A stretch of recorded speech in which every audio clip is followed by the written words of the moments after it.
So guess what? There's a video of what Northern Gaza looks like right now. So they told everybody to get out of Northern Gaza and go into Southern Gaza because they're going to go after Hamas.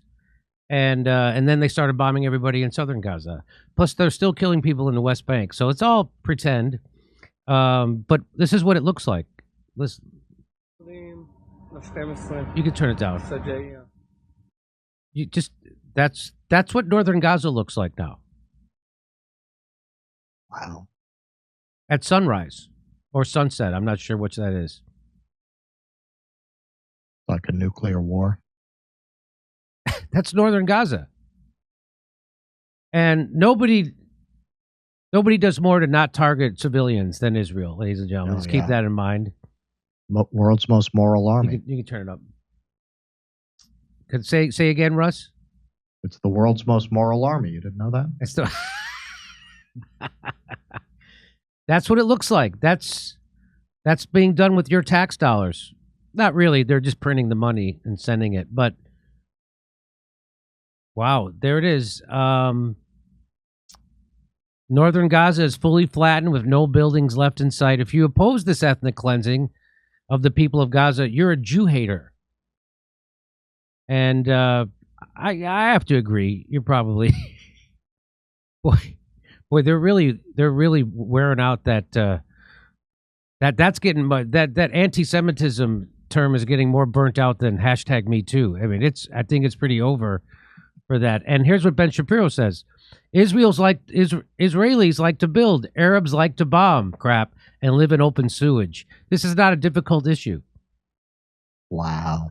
But he said that I guess in 2010, but he still said it. And this is what Israel likes to do. I thought it was the Arabs who did this. No, it turns out you can let it go. This is called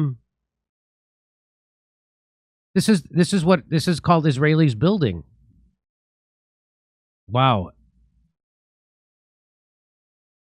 So now when they're done, they're going to say, okay, now you can all go back. Go back to what? Go back to what? Go back to what? There's nothing there.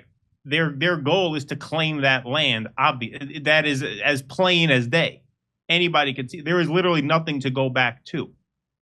Yeah, they're going to say, in the humanitarian interests of the Gazans, we're going to have to relocate them to refugee camps in the Sinai. Yep. And supposedly there have been reports that the U.S. behind the scenes is trying to make a deal with the surrounding countries to take the Palestinians.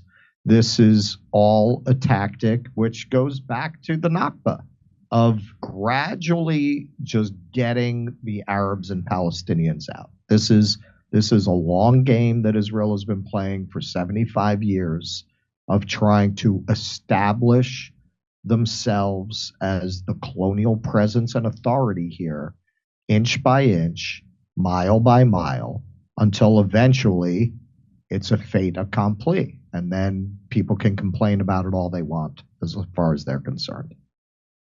So Ben Shapiro, who it turns out he talks so fast because he's lying most of the time. He says Israelis like to build, Arabs like to bomb crap and live in a... Wow, boy. And then That's incredible. Kosher Cockney says this is what Hamas, Qatar, and the Islamic Republic of Iran did. It's on them. No, I'm pretty sure they didn't do that. No. Pretty sure that was that was good old Bibi Netanyahu and the Zionists did that. The government, the IDF, and the government of Israel. Well, and it's funny he mentions Hamas and Qatar. We covered this last week. Netanyahu was funding Hamas using Qatari representatives as bagmen. They would drive millions of dollars of cash into Gaza to give to Hamas because Netanyahu wanted them there in order to have an excuse not to talk about having a Palestinian state. He would give suitcases full of cash, I think was the headline, right? Yep. Yep. Yep. Yeah. I don't.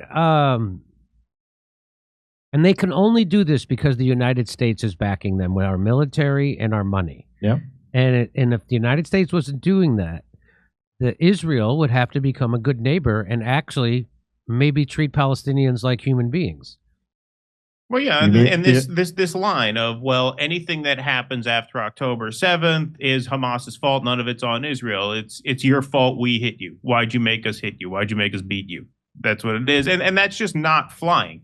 It wasn't flying when the death toll in Gaza was 6,000. Now it's 20,000. At the rate we're going now, it'll be at 30,000 within a week or so, I think. So like that line is not going to hold. You know, when I said earlier, you can't just do this in broad daylight anymore. You can physically do it, but you can't get away with it long term. You're going to be a pariah state long term. Are you telling me that they don't hate us for our freedom?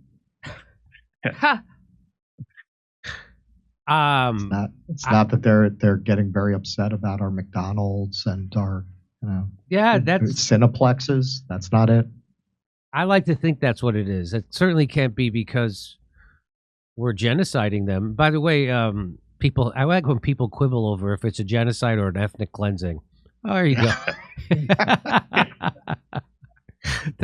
That's an argument worth having. Come see us do a live stand-up show. We'll be in Venice, California, Palmdale, California, Omaha, Des Moines, Milwaukee, Lansing, Bend, Oregon, Portland, Oregon, Seattle, Washington, Boston, Massachusetts, and we're going to Europe. Do you live in Europe? We're going to be there. Go to jimmydore.com for a link for all those tickets.